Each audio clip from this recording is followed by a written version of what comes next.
All right, let us start. Kayena vacha chittena pamadena maya katang achayang kamame bante buri panya tathagata kayena vacha chittena pamadena maya katang achayang kamame dhamma sanditika akalika kayena vacha chittena pamadena maya katang achayang kamame sangha supatipanna anuttara sadhu. Namo tassa bhagavato arahato samma sambuddhassa.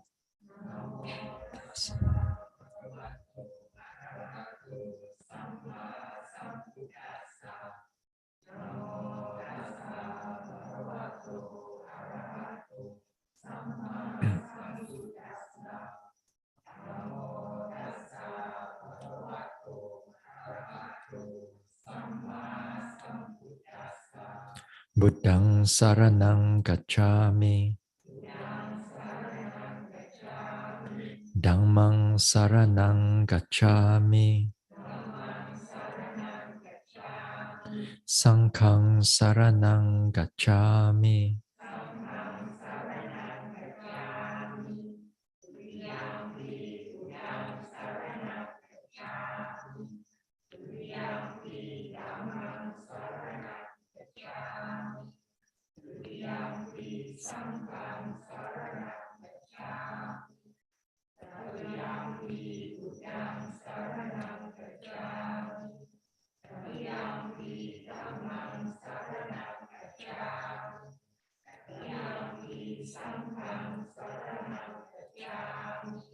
Tisarana gamanang paripunang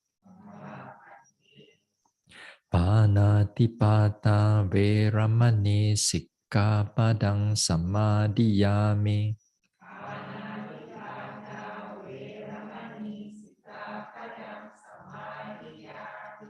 Adina dana veramani sikkhapadang samadhiyami.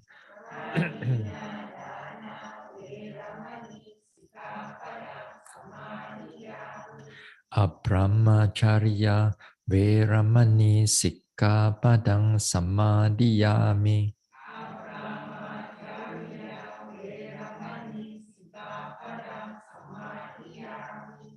Musavada veramani sikkhapadang samadhiyami.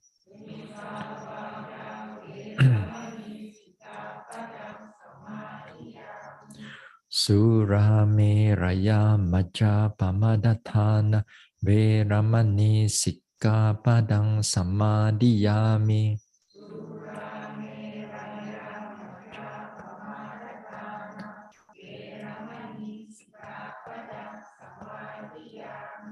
Vikala bhojana veramani sikkhapadang samadhiyami.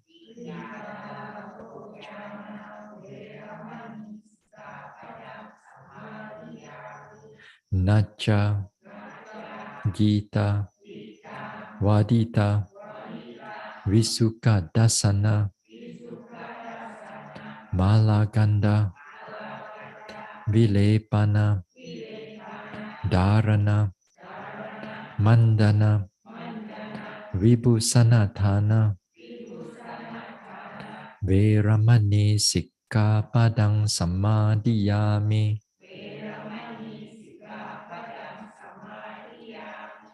Uchasayana Mahasayana Veramani sikkhapadang samadhiyami. idang me silang maga pala nyanasa pachayo hotu appamadena sampadeta sa sa sa.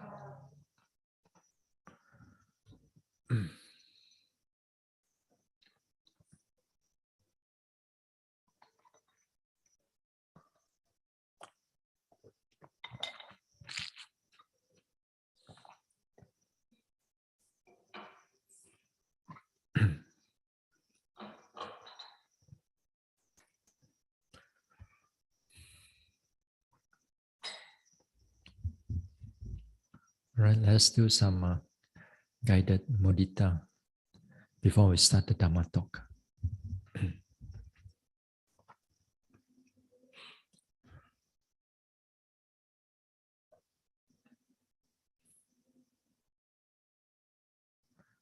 Okay, let us sit here. Whatever vipassana objects, we let it go, all go.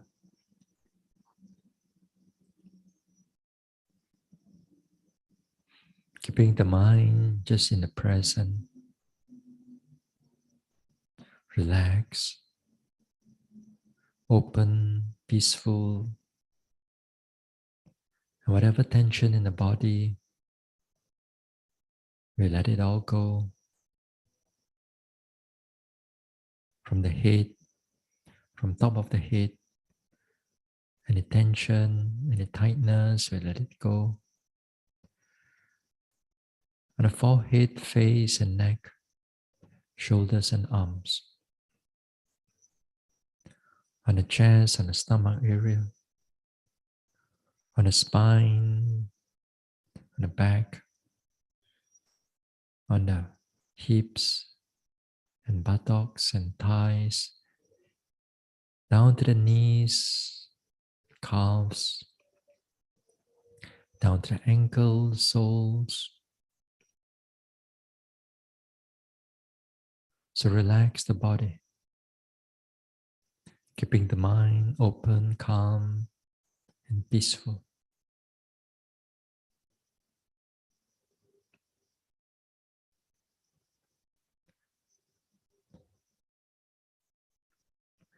Whatever material gains they have accumulated from the past, may all these gains do not be lost, do not disappear. May they all able to increase for my happiness, for my welfare, for my well-being. May all my spiritual gains may not be lost, may not disappear. May all my spiritual gains may they able to increase, give rise to happiness and joy.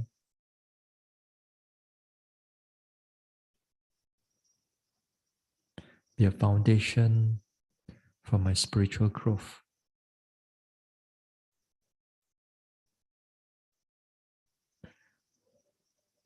May all my present material gains or in the future, may all my present spiritual gains or the future spiritual gains, may all these gains do not be lost, do not disappear, do not diminish. May all these gains be able to increase,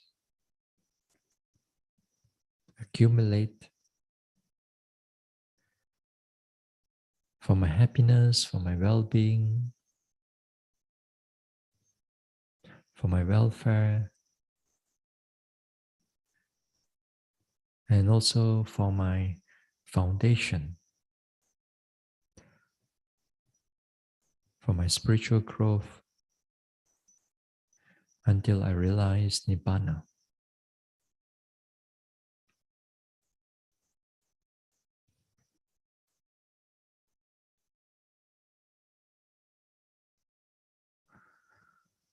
Now let us expand our mudita, expand the appreciative joy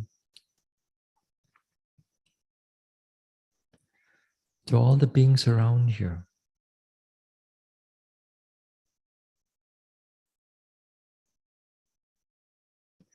To all the beings around here, may they be monks and nuns, yogis,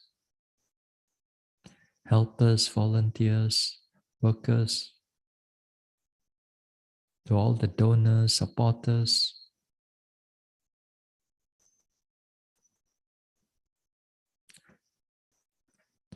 to all the guardian devas of this center, to all other devas residing in this neighborhood, to all the to all the petas, and to all the animals, big or small, far or near, seen or unseen.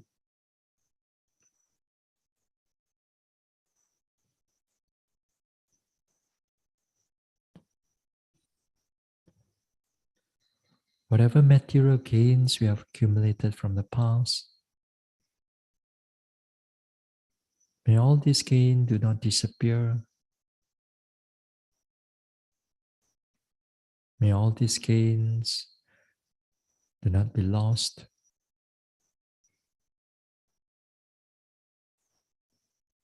May all our material gains able to increase for the sake of our well-being, for our welfare, for our happiness.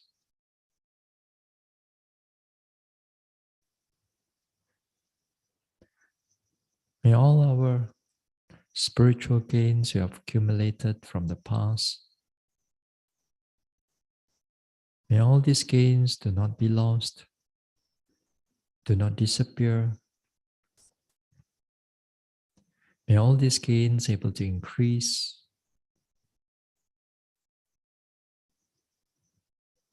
May all these gains give rise to happiness and joy. May all these gains give rise to our spiritual growth.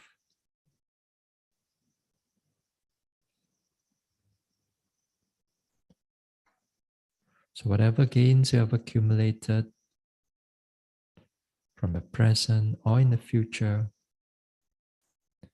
may all these gains able to increase and do not disappear. May all these gains able to give rise to happiness and joy, living at ease, for our well-being, for our welfare, for our spiritual growth.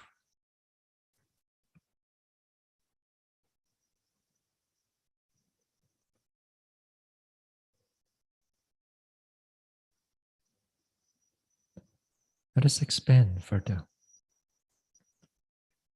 Let us expand.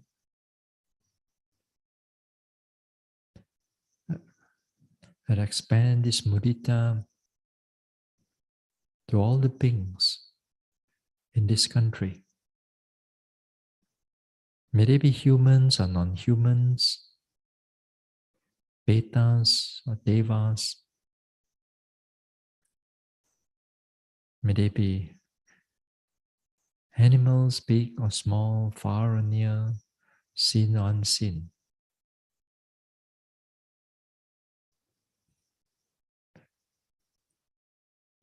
Whatever material accumulation, whatever material gains we have accumulated from the past, may all these gains do not disappear. May all these gains give rise to happiness and joy. May all the spiritual gains we have accumulated from the past, may all their gains, may all their gains able to increase and not disappear.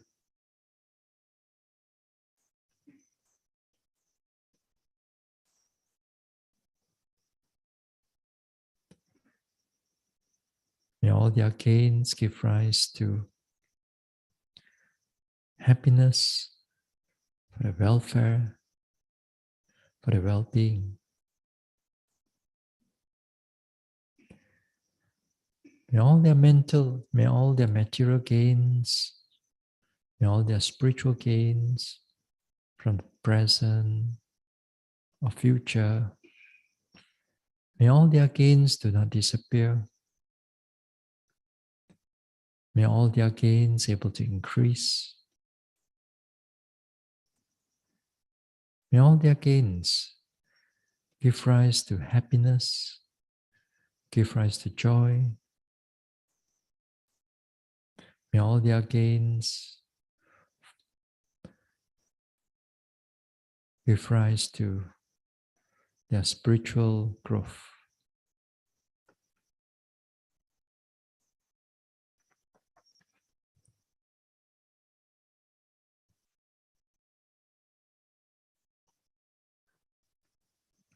Now let us expand further. Expand the appreciative joy to all the beings in this world, to all the beings without exception. May they be our loved ones near or far away, or to those whom we do not know wherever they are, and to those whom we dislike or those who dislike us.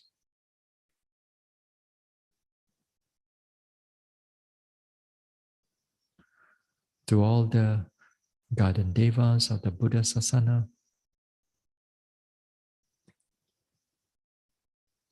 to all other devas residing in this world, to all the petas, and to all the animals, big or small, far or near, seen or unseen.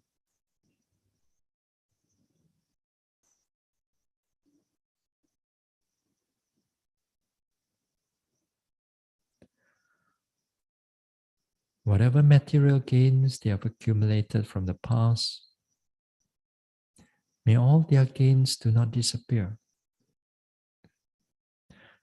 May all their gains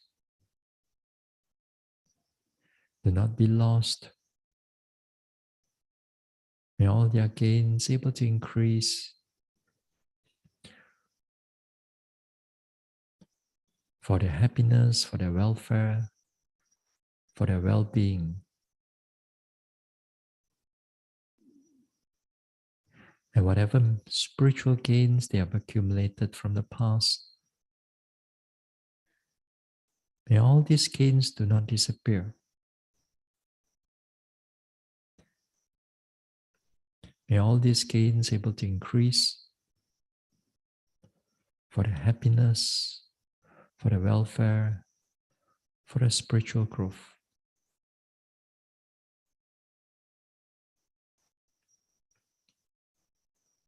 Whatever present or future gains,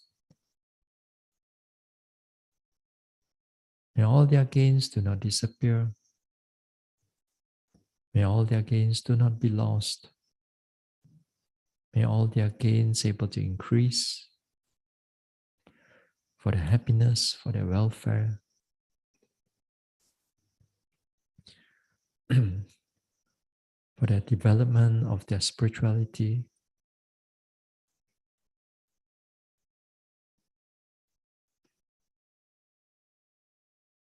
May all beings in this world able to live without jealousy or envy, Live with kindness and happiness for each other.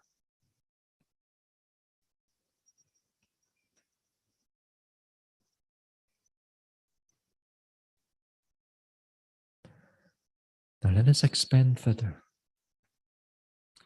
Let us expand the mudita.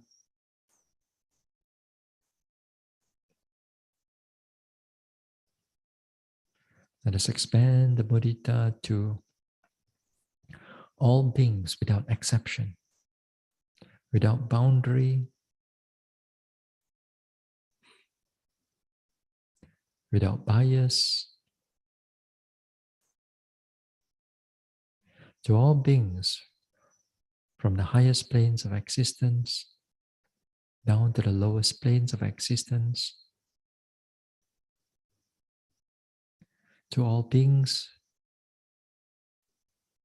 in this universe or other universes,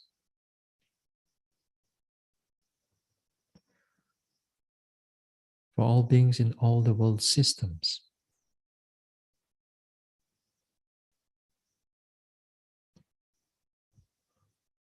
Whatever material gains they have accumulated from the past, present, or future, may all their gains able to increase. May all their gains do not disappear. May all their gains give rise to their happiness, for their joy, give rise to their welfare, for their well-being, and for their spiritual growth. May all their spiritual gains they have accumulated from the past, present, or future, may all their gains do not disappear. May all their gains do not decrease. May all their gains able to increase.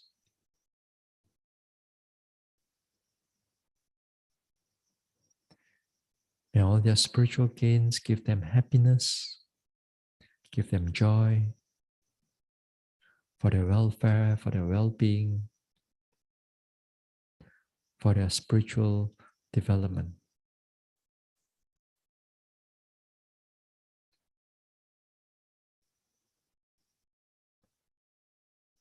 May all beings, whatever gains they have accumulated, may all their gains do not disappear.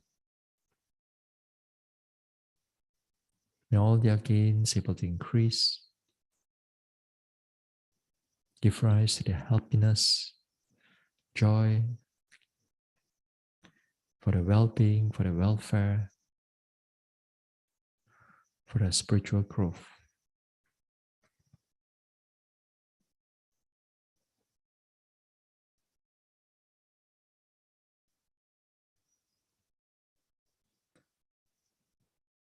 And slowly we let go of the mudita, back again to the present moment, the rise and fall of the abdomen,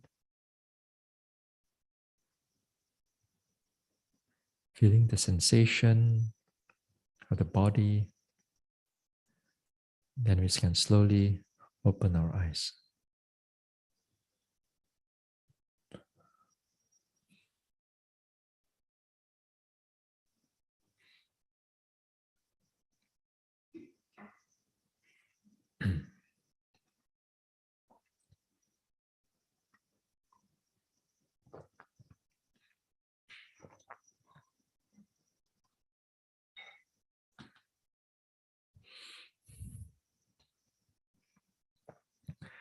Maybe this mudita, if you're not familiar with it, sometimes you do it for some time also no feeling one.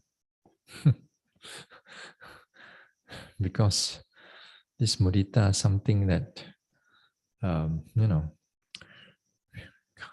difficult to feel happy for others. For some people, difficult to feel happy for themselves.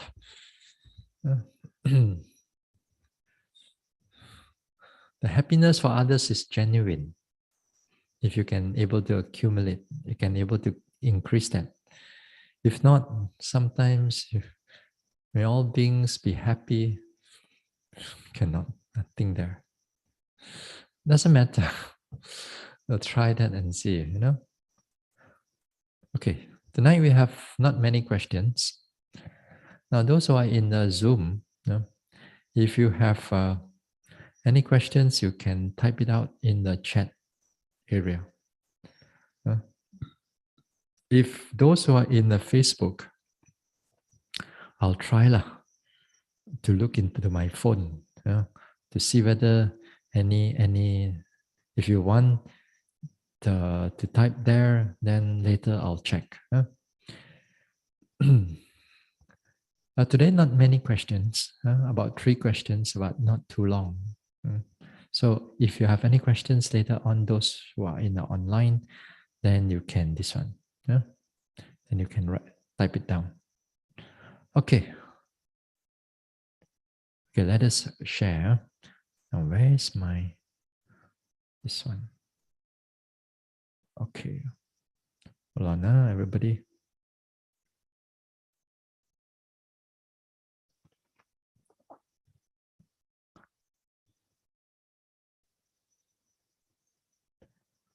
All right.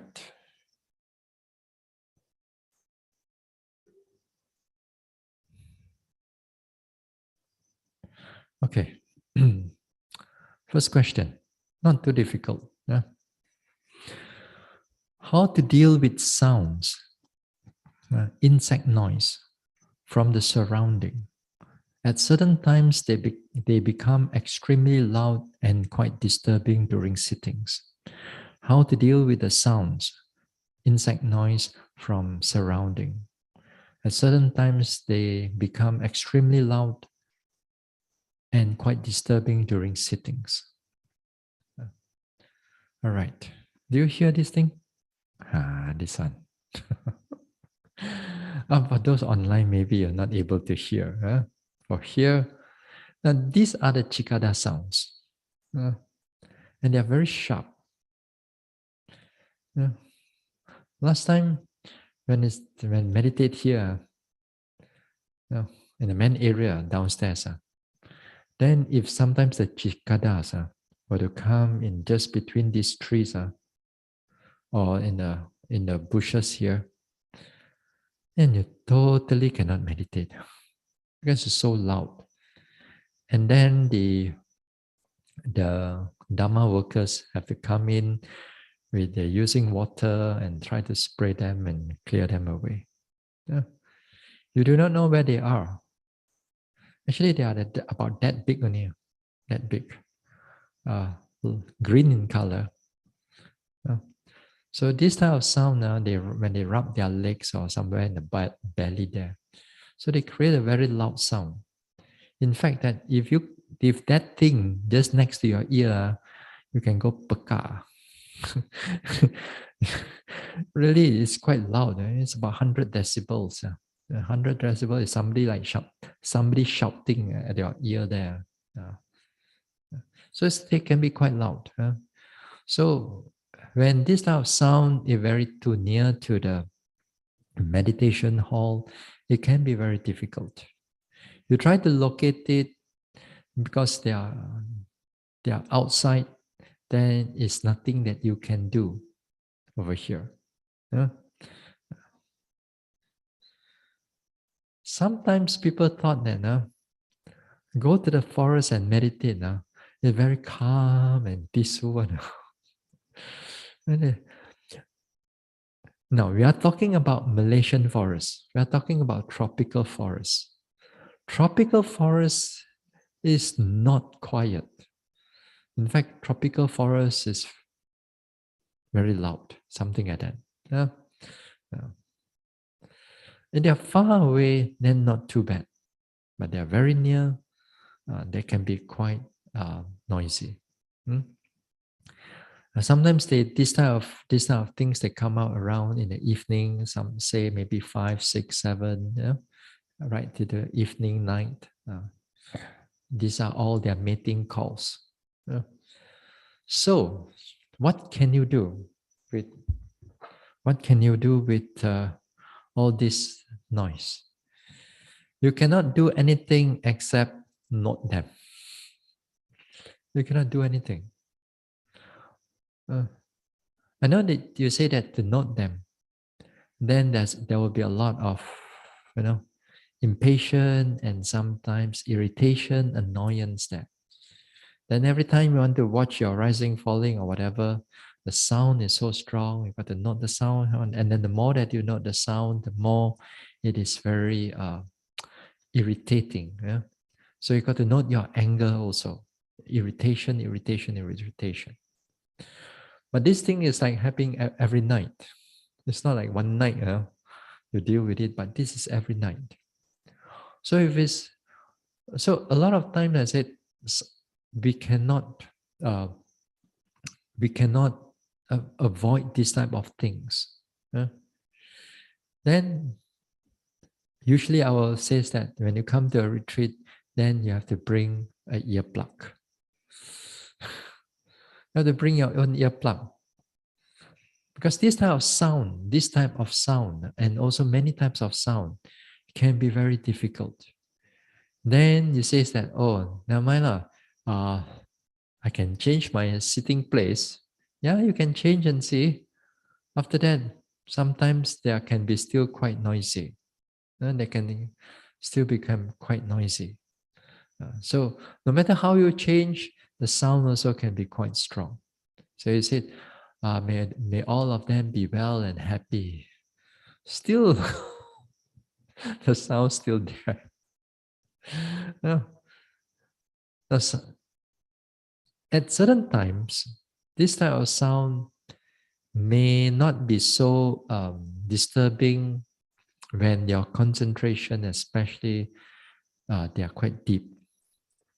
In other words, when your objects are strong, clear, you are noticing everything is going on. And this type of sound, although they are there, but they are not so disturbing because your mind is, in a way, concentrated. Certain times when your mind is not concentrated, when your mind is like, when there's a lot of thinking coming in, then this type of sound can be quite strong. So it all depends on your situation also. Again, sometimes this type of sound, it affects some yogis. Sometimes some yogis does not so affected by it. And even you, for example, at certain times, it maybe affect you. Sometimes it does not affect you. Because sometimes when your concentration is quite deep, your noticing is quite clear, then this type of sound does not affect that much. In fact, that during that time, especially sitting, you don't even realize that it is there, although it can be quite loud. Yeah.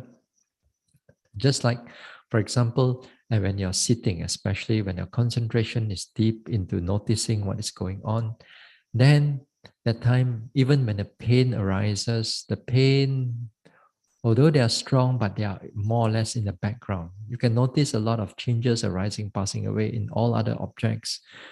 Then when you get up, when you let go of all the noting mind, and the mindfulness drops, when the concentration drops, then at time you feel that the pain was strong, was difficult, but that time you don't feel it. So the same thing also with the sound here, when it's concentration, if it's high and clear, you don't really feel the sound that much. So in other words, when they are there, when their sound is strong, then this type of sound, you got to, at times you got to note them and you learn to accept them also. You cannot do anything. If you want, as I said, go and get the earplug. I think it's the same God also. Already actually. It's all about getting used to it. You see, It's all about getting used to it. Uh, you don't have to wear it all the time, but once you get used to it, you don't feel that it is there at all. It doesn't mean that the sound it's totally like zero. The sound is only reduced to a tolerable level, or to a level that you don't really pay attention to them. Yeah? It's just only to reduce that, to reduce the sound. If only you wear it properly, you wear it rightly, you cannot just like take it and then sumbat into it, yeah, put into it, then it doesn't work also. I mean, you got to read the instruction now also. Yeah. So these are some of the things that usually I recommend that when the yogis go for a retreat, take an ear plug also. Yeah. One or two or three pairs. So try to get used to it at home first, actually. So you try to meditate with it. Then after you notice that when your mind meditation is getting clearer, after that you don't really feel the sound. Also, you don't really feel the itchiness or something is there. In the beginning, of course, there is a little bit of slightly uncomfortable. This one. If you get a better one, sometimes you don't really feel it at all. So you reduce a lot of the sound. So you meditate actually much better. Hmm? Uh, so these are the things. We cannot ask the workers go around and chase them all away. Impossible. That's impossible. So you got to bear up. Hmm? In the overseas, and then it's a different story. So if you go to a colder climate, then when it comes around, let's say November, December, January, February, the forest is totally quiet, really quiet. Because that time when the weather is cold, then the insects are all more or less sleeping or hibernating. So they are very quiet. So you go into a forest, you can really, you can don't hear anything much at all. Even sometimes you can hear your heartbeat also. So quiet. It's nice, no? Any small little sound that comes up, your mind is already, what is that? Because those that make sound is not small insects anymore. Those that make sound is something big already. Uh, uh. So forest, sometimes forest nature in Malaysia, in tropical countries, if you have to bear up with the sound, and not only the sound, sometimes you stay in the forest area, you have to bear up with the dampness, you have to bear up with the difficulties and so on. Over here, more or less okay already. Other places, sometimes they even more damp, more difficult to meditate. Okay, this is on the sound. So you have to, other words, you have to bear with it, not the annoyance, not the difficulty. Or if you have earplugs, then good. Then try that and see. If not, then try to move another place and see whether it's helpful or not.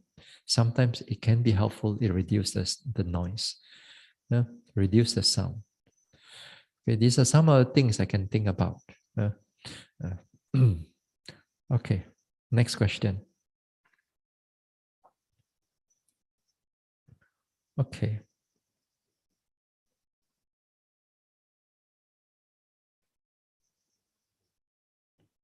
all right.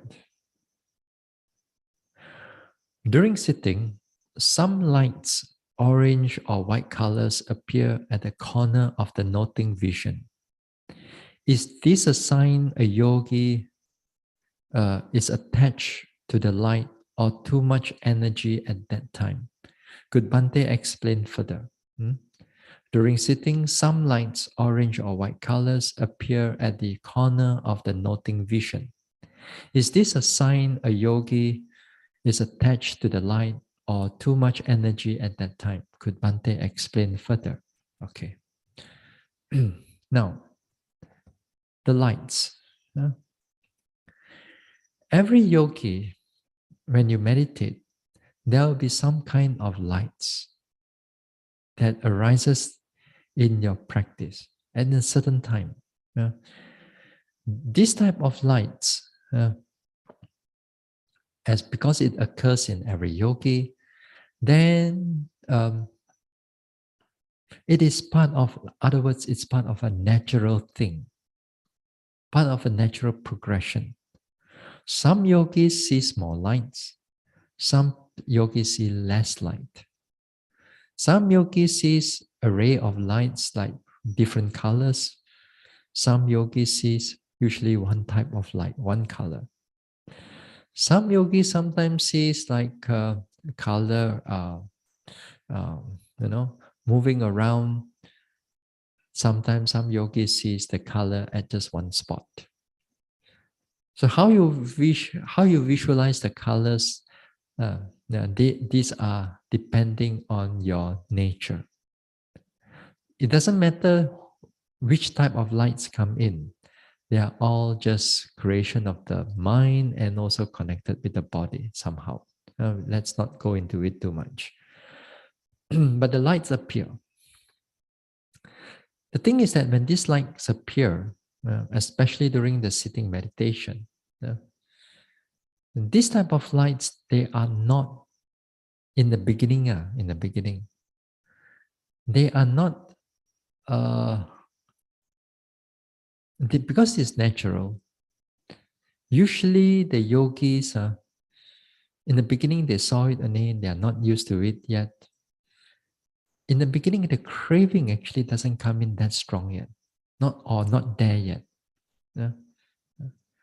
But because if they are not mindful, or because they have past perception already, past perception, in other words, they have past certain theoretical understanding or certain theoretical understanding, or sometimes certain Dhamma talk, some monks or what they read in the books. And then they interpret that this type of lights are something special, something great or something wonderful. So that is because of their past perception that they have. Then immediately when they have this type of lights arises, the mind quickly goes into the lights. Then that's where craving immediately arises because of the wrong understanding is there. Because of the wrong understanding, very quickly that particular yogi begins to attach to the lights. That means the craving is already there. Now when the craving comes in, it comes in with some signs, It's like somehow or another you begin to like the lights. Now this type of lights, it can be quite prominent. Certain times they can be quite prominent and they can take up your sitting time quite a period of time, quite a long period of time. That means they are there. That means they can be there, they can change, they can do whatever it is. Now, if you're mindful about the lights, your job is just to note them as they are. Seeing, or lights, or color, or spotlight, whichever lah. Doesn't matter as long as you note them. When you note them, as long as you don't interpret what is going on.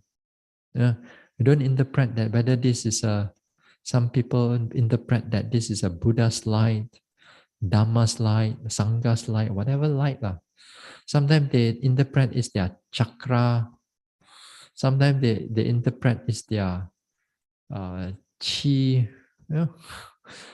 They will do all kinds of interpretation if they don't have a proper understanding about all these type of lights. Or they even sometimes, the thing is that sometimes they even think that the light is wisdom.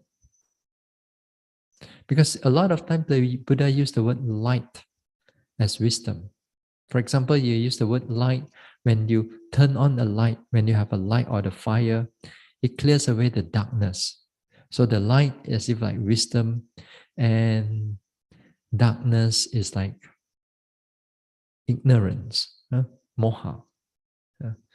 And because of that, sometimes people use the word light as wisdom, and they are literally use the word light as wisdom, or light is wisdom, not as wisdom. No, light is wisdom. So they use this type of light, and they try to, like, for example, you shine it to objects of your meditation. When you shine it to the object of meditation, you think that it's going to see things clearly. No, it's not like that. This is not a torchlight. Yeah? It's not like that. Wisdom is, you use it as a metaphor, you use it as a simile, but wisdom is not in the sense of light.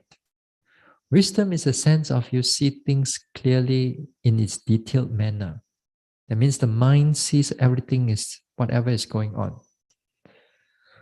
Sometimes some yogis, they thought that if the mind's inside no brightness, as if there's no brightness, but they can still notice rising, falling, changing things are still going on quite well.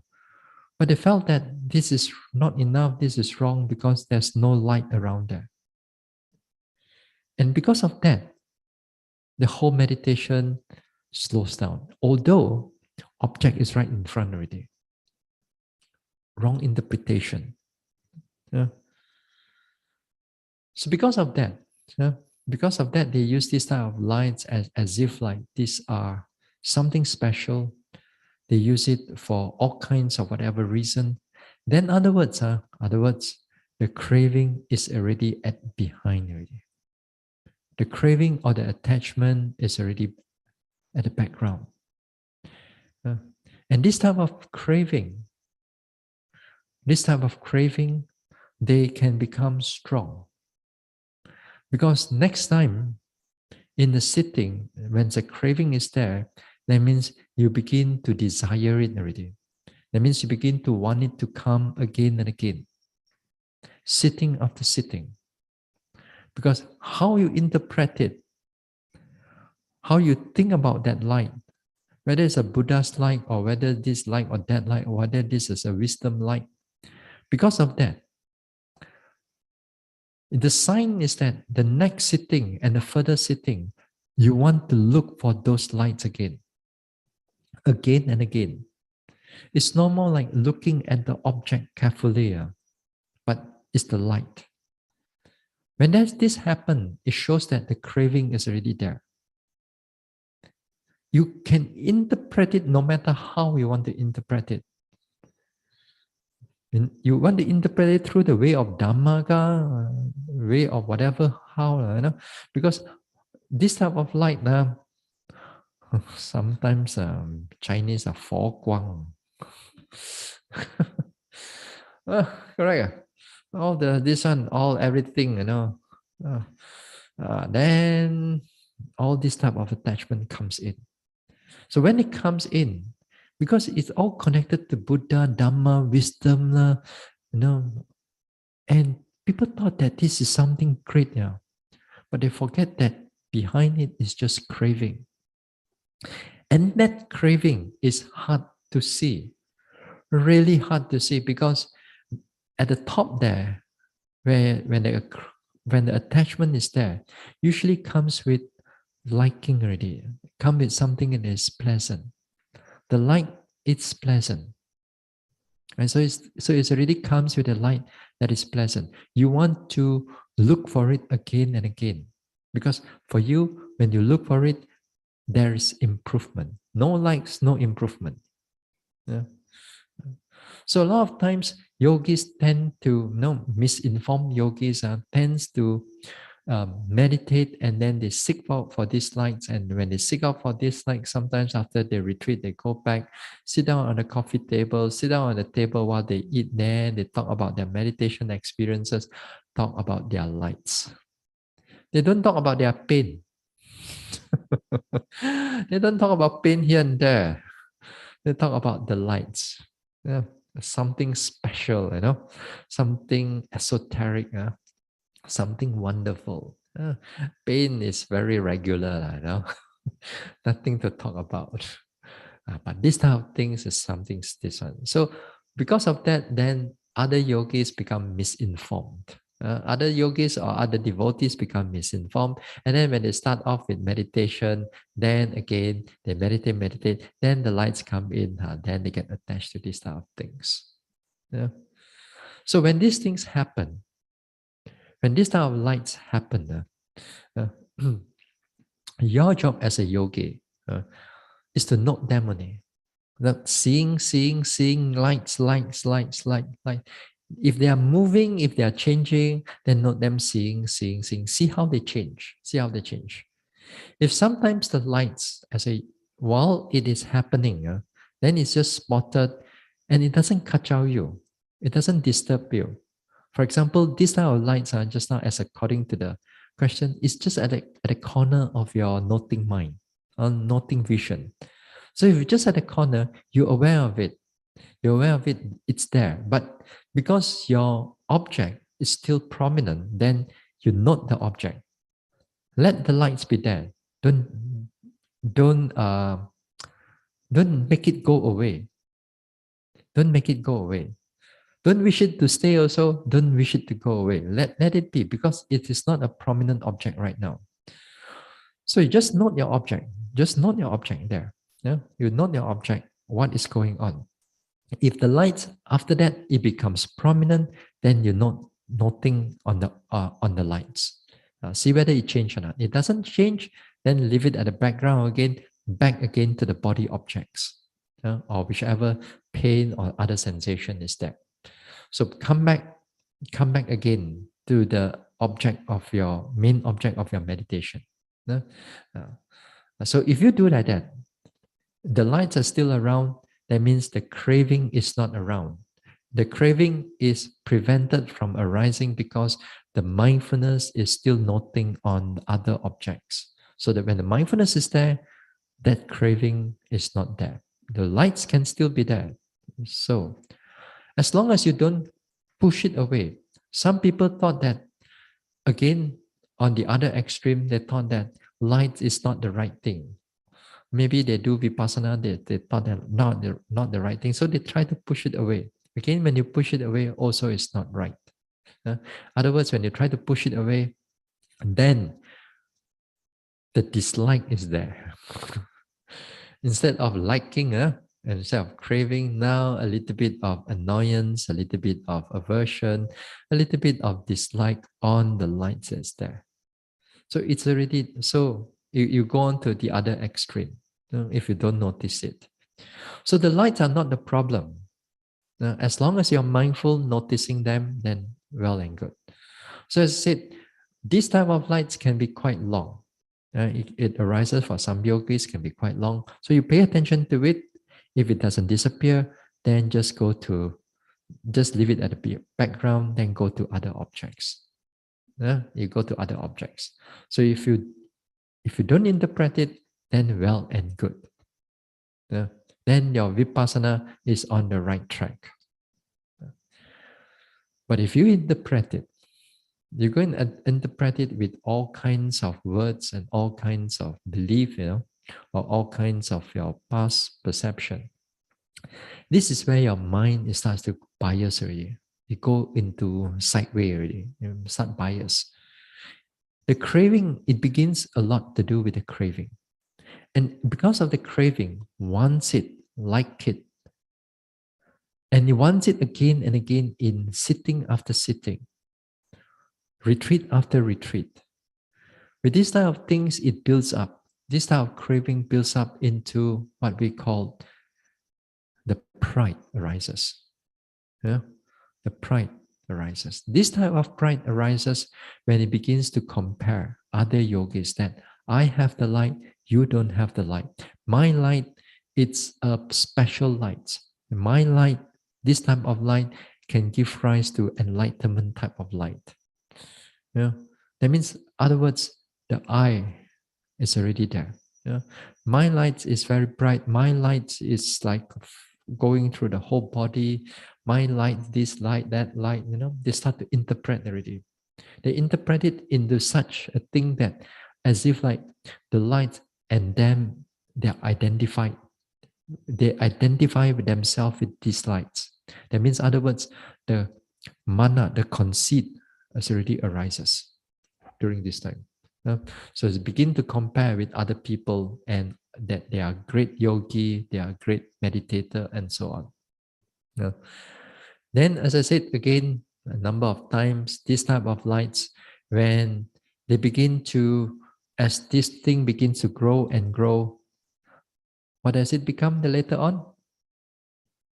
From pride, it becomes wrong view. Exactly. It becomes wrong view. Wrong view, when it starts to become wrong view, that means you believe it that this light is, for example, is Nibbana. This light, it's Buddha's light. Actually, the Buddha's light already. Cannot be other light already. So they already believe already. Totally wrong view already this time. Yeah? They believe that this light is something special, can penetrate into all phenomena. These type of lights, they can, this type of light is Nibbana already. You meditate. So out there, you don't see all these lights. When you come into meditation, you see these lights. So you believe that this light is Nibbana. Or if you are doing a samatha meditation, this light is jhana. You already reached the jhana already. So this wrong view arises because, again, it's all because of this pride is being repeated again and again. You think of it that this is something special, that you are there, and you begin to believe that this is something. You believe that this is a nibbana, or this is a jhana, or this is something, a special type of light. So all this type of belief, it builds up from that craving. From that craving, it takes some time for it to grow. Some people, it may take a while, maybe some years. Some people just within the one retreat 搞了. Wrong view. Not nibbana, wrong view. And once they have that wrong view, no matter how you tell them, they're not going to believe it already. They're not going to believe that. They believe that they are right already. Yeah? The worst thing is that with this type of light, with this type of wrong view, they go back and they start to share it with a lot of people. When they share it with a lot of people, that is where a whole generation of these people is covered up with all kinds of wrong view. And it's easily, as I said, it's quite easy for people to listen to these type of things, because these things is when you develop, and then somebody give this type of talks about lights, about seeing things and so on, more people will love to hear all these type of thing. They don't want to hear again what they want to hear. They don't want to hear pain. You tell them pain, they don't want to hear, but hear about lights. Hear about this light now, you can see the Deva world. People song ka liao. No, they will come and listen to all your talk. Uh, uh, uh. I've seen, I mean, the things I have talked about now here, I mean, I've seen it in every now and then people give talks, and then sometimes when they talk about things, they like to talk about these special devas, special lights, and all that. And sometimes I read about monks, but when you read about this monk, is somebody else wrote about the monk, especially certain tradition, and they love to write about other monks, and especially when you write about other monks, you write about their special powers, and their special powers is not noting the pain again. Special powers is about deva. It's about you have certain miracles that the monk can do, and so on. And devotees love that. A lot of devotees love this type of things. So something very special, something very unique, you know? Something that the monk have something very unique ability. Whatever they have, usually for me are just, yeah, of course, if you have that, well and good. May you be well and happy. That's about it, you know. I'm not going to take in anything else. Because to me, those type of things, they are not really, I mean, they could be dharma for a lot of people, but it's not deep enough to really penetrate into realization of nibbana. So this, well, something like that. So this type of lights, as I said, if they are not disturbing you, they are just at a corner, then just keep noting. If they becomes prominent, all you need to do is just note them. So you note them, the craving doesn't come in, you're still in the progress of vipassana. But the moment you start to interpret them, you comment on them, you believe them, or you want them again and again, that is where your whole path is going out already from vipassana. Uh, this is something. This is something on the lights here. But nevertheless, next time, when you have lights, you're meditating, which is also a good sign because every time when lights come in, you're not sleepy. You're not drowsy. It's always alert. So leave it there. Leave it there. In fact, that one of the ways we overcome sloth and torpor is the Buddha recommend the perception of light. That means you purposely create the light in the mind, aware of it to overcome the sleepiness. Then when it's the sleepiness overcome, you drop the light, then back again to whatever meditation that you're in. So you see, when the lights are there, they are very helpful to keep the mind awake. You are not the lights are there. It does not mean you are you are not like over concentration or over effort and so on. No, it's not that. It's just natural. Uh, So the lights are there. It helps to keep the mind alert. It's there. It keeps the mind alert.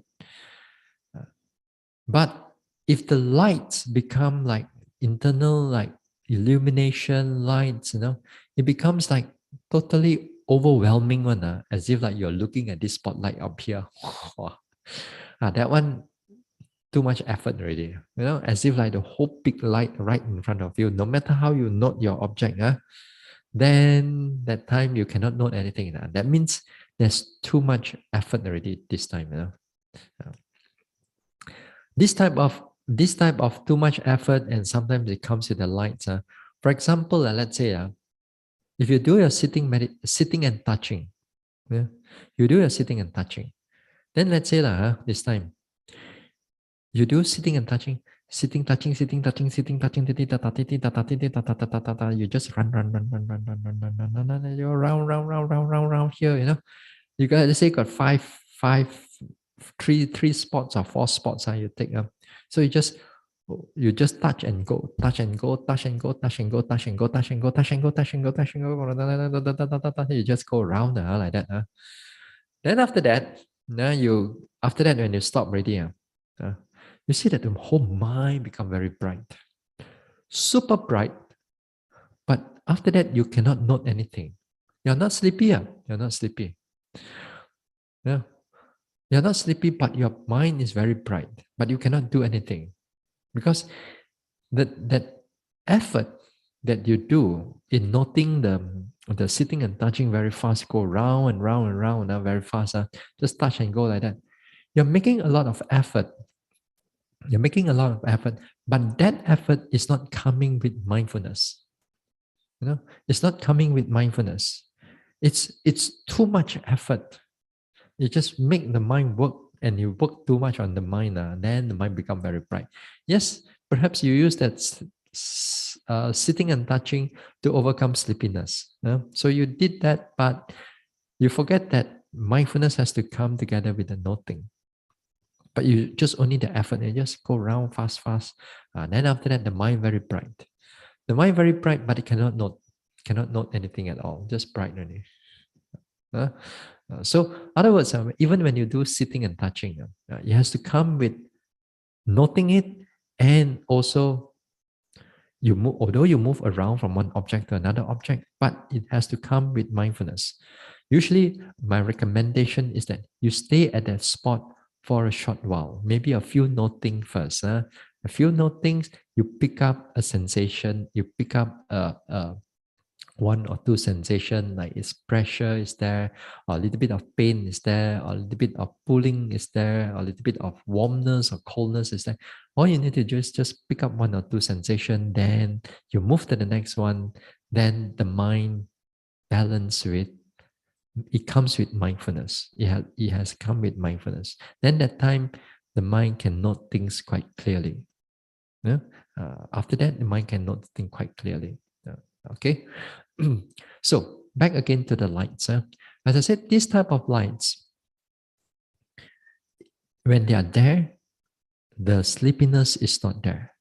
So, the Buddha even recommend that certain times we use this light, arouse this light for the sake of to overcome the sleepiness. So how do you do that? So this type of lights, when we arouse the lights, is that you remember something of the past that it is very clear to you, it's very bright to you.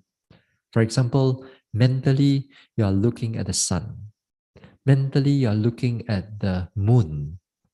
For some people, the full moon, it may not be bright enough. The sun maybe is very good.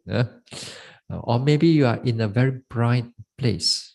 Or maybe you are looking at certain spotlight. Just to remember those lights.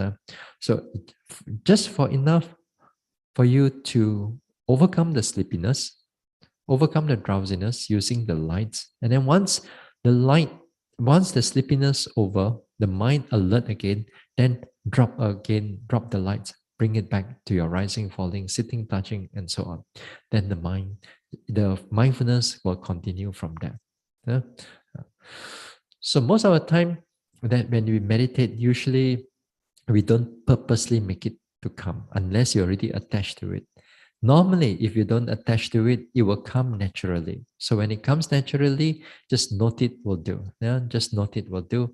And then you are in the safe, you are still in the safe, you're still in the right path. Uh, something like that. Okay? All right. Next question. Let me see during the ones you have in the Facebook. Hold on. Let me see what's there. Nothing. Okay. Question 3.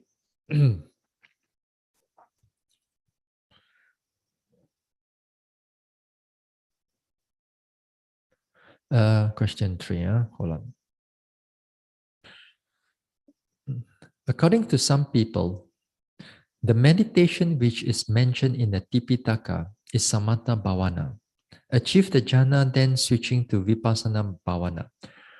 Bracket, not directly practicing Vipassana by using rising falling Mahasi method. Please explain and comment. According to some people, the meditation which is mentioned in the Tipitaka is Samatha Bhavana. Achieve the jhana, then switching it to Vipassana Bhavana, and not directly practicing Vipassana by using rising falling Mahasi method. All right.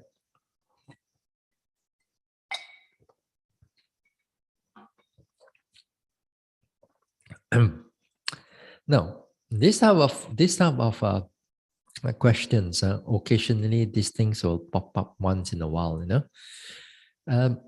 You see, in the Tipitaka, there are many factors why samatha is being used,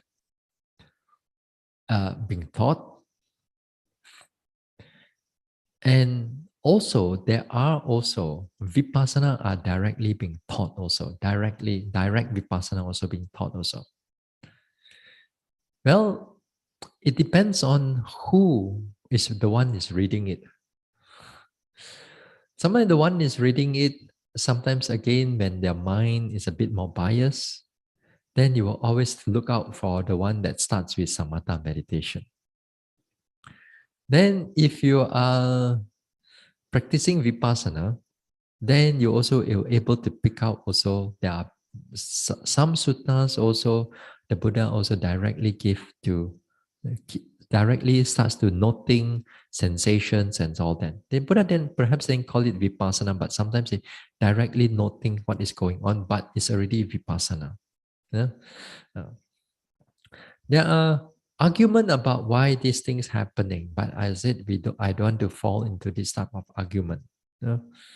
Uh, and again here, during the Buddha's time also we have to see who the Buddha, who are the audience that the Buddha is speaking to, right? Now the Buddha's, usually a lot of the Buddha's audience are monks and nuns. Monks and nuns, other words, they have really given up their worldly life and then they fully comes in and practice, you know. So because they have the time, they have the time of practice. Then when the Buddha sees that they can do samatha and they can do vipassana, so the Buddha taught both of it. Because if you have both samatha and vipassana, it will be very good because of, in a way that it's also good for the sasana, for during the Buddha's time. Yeah? Yeah, because the samatha got its own special powers, vipassana got its own special powers in the sense that you can able to get out of samsara. So samatha also got its own great powers also. And, and the Buddha taught this type of things. As long as we don't attach to this type of powers and so on, then we switch over to vipassana, then well and good. So for me, yeah, because I practice both area, and for me, I know that even if I teach you samatha first, then vipassana also can. But do you have the time? Do you have the time? We don't have the time. Most of us, we don't have the time. Yeah. Because after that, you have to go back already. You think 1 month you can get jhana already? No lah, not yet. Don't forget that all your hindrances are still there. Yeah. It's not that easy. Even that doing samatha is not that easy. Yeah. So because of all this thing, and then we look at the current state of the nature of people and so on, and we follow our uh, teachers, and then because of that we taught vipassana, and we taught vipassana, and then we find that yogis also can able to improve. Those people who practice samatha and let's say they can, after that they come to vipassana, they also able to improve. The improvement is the same one, whether you come in from samatha or you come in from vipassana, directly vipassana, the path, the development is the same one. When you notice the pain, both come in also got pain one. When you notice arising and passing away, both also got arising and passing, whichever way you come in. You notice here, head bobbing, heartbeat, beep, pop, beep, pop, yeah, everything. Those doing samatha, when they come into vipassana, they will still see those things. Doesn't mean that they got some special path that they can going to develop. No, there's no special path. There's the development of vipassana, or the path towards enlightenment is only one path only. Then the path of insight in a way that it's consists of anicca, dukkha, anatta. So no matter how whichever path you're taking, whether it's going to be direct or indirect or using samatha, finally you have to go through all the anicca, dukkha, anatta also. Until then only nibbana is there. Uh, this is what we know. But the thing is that right now, there are people who taught this samatha and so on. Then the moment that you reach the jhana, then you reach higher jhana, you come out of the higher jhana, then you are enlightened already. No talking about anicca, dukkha, anatta anymore. Straight away enlightened now. These things is happening. They are, they are in the books. Currently, they are in the books. First, second, third, fourth, fifth, fifth, sixth, seven, eight. Eight jhana come out from the eight jhana. That's it. No anicca, no dukkha, no anatta, no impermanent, no nothing already. They thought that you've seen the impermanence enough, like in everyday life type of impermanence, or you've reflect on the impermanence enough already. To them, that is enough already. They see all the impermanence they thought that then by just doing samatha meditation, you come out, then jhana. After all this jhana, then it's already nibbana, it's already what do you call that? Anagami or arhan already. There are interpretation like that. Uh, So the thing is that you see, this whether it's samatha or vipassana, whether it's samatha or vipassana, again here there's going to be a lot of debate. When this type of debate comes in, I've seen monks, they they throw at each other, lah. I mean figuratively, lah, you know. They take this sutta, nah, you see the Buddha says that, then another, nah, you see the Buddha also say this. Then they take out more sutta, nah, you see this. This is an academic argument, lah, you know. To me, I don't want to get involved into all these things because I know if you want to go anyway, also can develop. To me, I know the path, whether you're going to start off with vipassana, also can. You're going to start off with samatha, also can. Finally, it has to come back to vipassana. I start off with vipassana. I know it can able to improve. Later on, I tried samatha meditation. Then I come back with it. Yes, also it's improving. Yeah. But when you do samatha meditation, it's good because it helps to cool off a lot of your hindrances, which is good. But then you don't have that wisdom yet. So the wisdom, you have to come back to that vipassana wisdom of anicca, dukkha, anatta in various manners in order for them to develop. So in terms of like which to start first, to me this is not important, not so important to me, you know. Uh, uh, usually when practice don't go far, that is where the doubt come in. When your practice is go far, whether you still want to switch over to samatha and then it's like handbrake first. Wait, handbrake the vipassana first.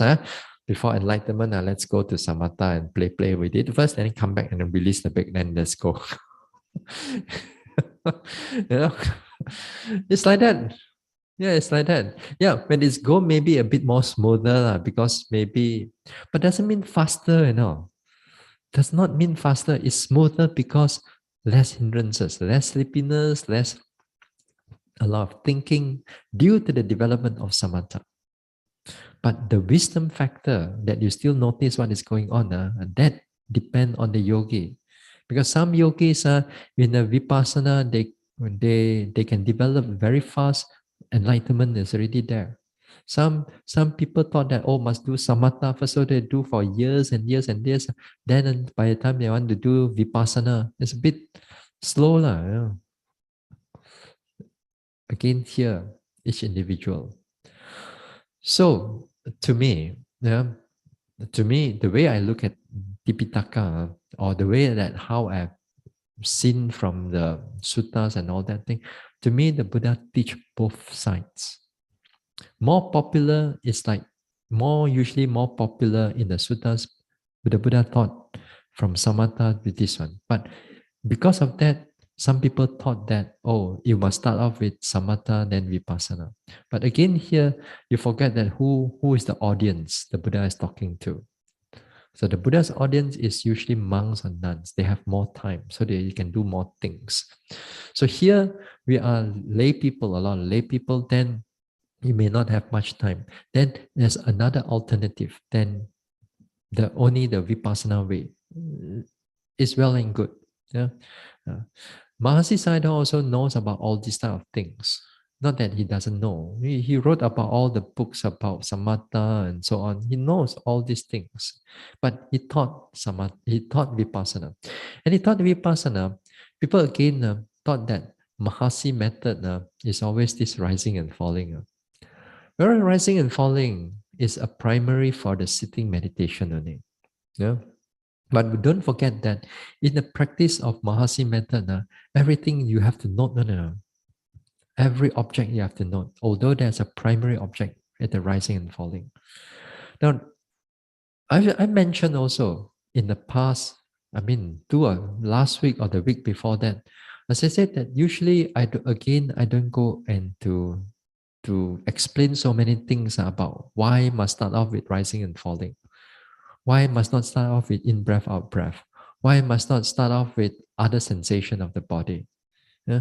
Because if you really can do, let's say you can do this vipassana in many ways, I mean, your wisdom is sharp enough, let's say, no matter which object that you're going to take up, whether it's going to be rising and falling or in breath, out breath, or sitting, touching, or sensation, or the pain, finally, all these sensation, if you can develop, they will come, they will merge, they will come to the same thing.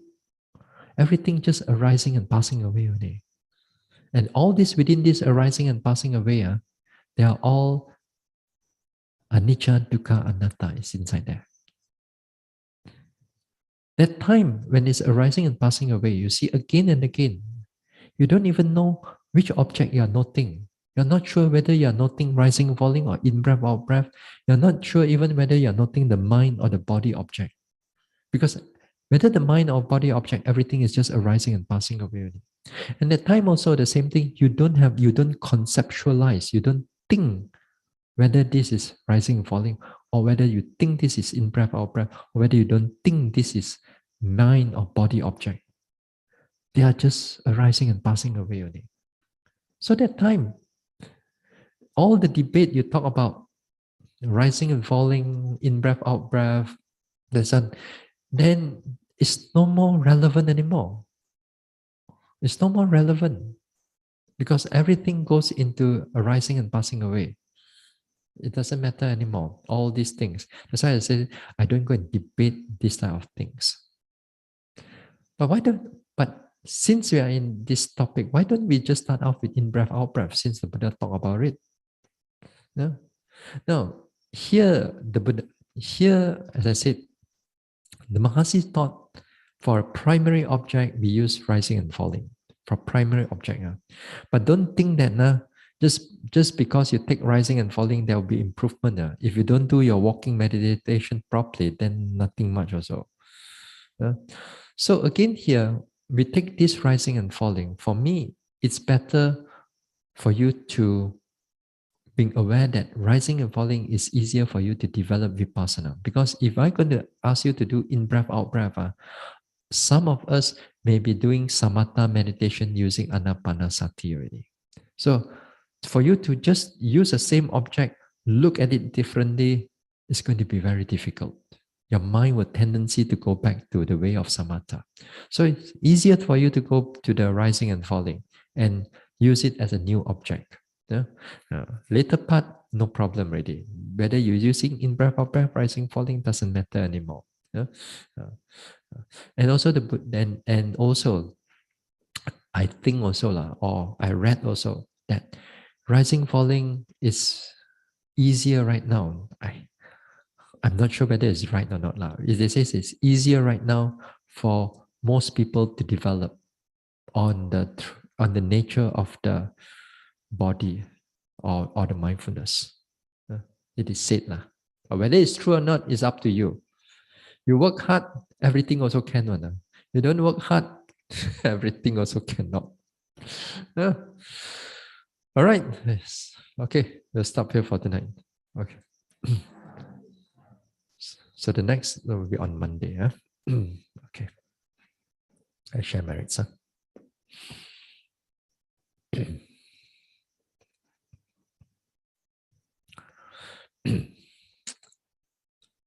Idang me bawanang nibbanasa pachayo hotu. May my mental cultivation be a condition for the realization of Nibbana. Imang no punya bagang sabba satanang dema. We share these merits with our departed ones, with all beings and all the devas. Sape satta sukhi hontu anumodantu. May all beings be happy. May they rejoice in these merits. Sadhu, sadhu, sadhu, sadhu.